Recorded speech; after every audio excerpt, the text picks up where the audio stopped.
Hi hello welcome to Kusuma Mahesh. ఇప్పుడు నేను మీకు సింహాచలంలోని కొండపైన ఉన్న శ్రీ వరాహ లక్ష్మీ నరసింహస్వామి దేవాలయంలో మీరు వెళ్ళవలసిన ప్లేసెస్ గురించి ఎక్స్ప్లోర్ చేస్తున్నాను.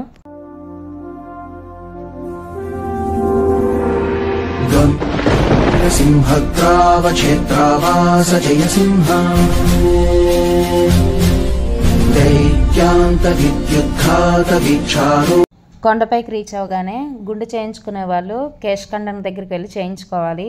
ఇదే కేశఖండం సాలకేర్ రూట్, అక్కడే చేయించుకోవాలి గుండ్లు అవిని.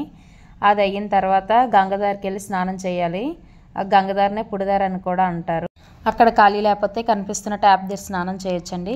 స్నానం అయిన తర్వాత కనిపిస్తున్నాయి కదా ఈ విగ్రహాల దగ్గర, పుడిదారు దగ్గర వాటర్ తీసుకొని మనం అభిషేకం చేసుకోవచ్చు వాటికి.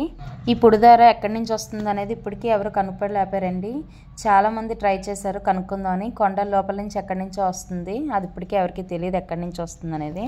ఇక్కడ శబరి శ్రీరాముడికి ఎంగిల్ పళ్ళను అందిస్తున్నట్టు చక్కగా చూపించారు.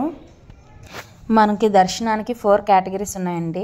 100 రూపీస్ దర్శనం, ఫ్రీ దర్శనం, 300 రూపీస్ దర్శనం, విఐపి దర్శనం. కనిపిస్తుంది కదా ఇదే విఐపి దర్శనం అండి. పక్కనే 300 రూపీస్ దర్శనం ఉంది. వీటి ద్వారా మనం డైరెక్ట్గా గర్భగుడిలోకి వెళ్ళొచ్చు. ఇది ఫ్రీ దర్శనం అండి. పక్కనే 100 రూపీస్ దర్శనం కూడా ఉంటుంది. ఫ్రీ దర్శనానికి ఎదురుగానే టికెట్ కౌంటర్ ఉంటుంది. దర్శనం అయిపోయింది. ఇది టెంపుల్ గోపురం అండి. ఇక్కడ ఫ్రీ ప్రసాదం కూడా ఇస్తారు. కనిపిస్తుంది గాలిగోపురం, గంట స్తంభం. ఇది టెంపుల్కి అవుట్ సైడ్ అండి. ఈ టెంపుల్ బయటకు వచ్చిన తర్వాత కిందకి వెళ్ళాలి. ఇక్కడ చూసారు కదా రాళ్లతో ఇల్లు కట్టుకున్నారు. ఇలా కడితే వాళ్ళకి సొంత ఇంటి కళ నెరవేరుతుందనే ఆ నమ్మకం ఇక్కడికి వచ్చిన వాళ్ళందరికీ. ఇవి స్వామివారి అగరబత్తులు. ఇక్కడ చందనంతో తయారు చేసిన అగరబత్తులు మనకి అవైలబుల్గా దొరుకుతాయండి. ఇక్కడ అగరబత్తుల స్మెల్ కూడా బాగుంటుంది. కనిపిస్తుంది కదా పక్కనే ప్రసాదాల కౌంటర్ అండి. ఫస్ట్ కౌంటర్లో మనం టికెట్ తీసుకొని పక్క కౌంటర్కి వెళ్ళిన తర్వాత కలెక్ట్ చేసుకోవాలి ప్రసాదం అనేది మనం.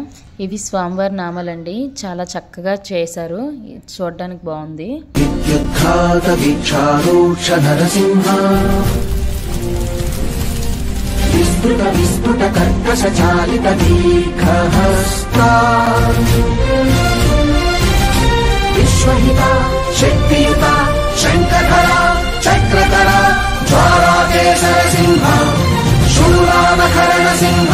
ప్రసాదం కౌంటర్ పక్కనే శివాలయం ఉందండి. లోపల మనం శివాలయంకి వెళ్ళి దర్శనం చేసుకోవచ్చు.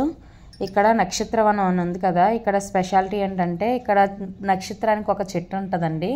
ఆ చెట్టు దగ్గర మన నక్షత్రం ఏంటో చూసుకొని ఆ చెట్టు దగ్గరికి వెళ్ళి దర్శనం చేసుకోవచ్చు. దీపం కూడా పెట్టుకోవచ్చు. దీని పక్కనే గోశాల కూడా ఉంటుంది. ఇది శ్రీ విరాట్ గాయత్రి పీఠం. ఇక్కడ కూడా మనం దర్శనం చేసుకోవచ్చు. పక్కనే అన్న ప్రసాదం జరుగుతూ ఉంటాయి. 11 o'clock నుంచి 3 o'clock వరకు మనకు అవైలబుల్గా ఉంటాయండి. పీఠం పక్కన పూజా సామాన్లు అవి దొరుకుతాయండి. పూజకు సంబంధించిన సామాన్లన్నీ ఇక్కడ తీసుకోవచ్చు. ఇంకా ప్రసాదాలు కూడా ఇక్కడే దొరుకుతాయి. Okay, thanks for watching. Please subscribe my channel. Thank you.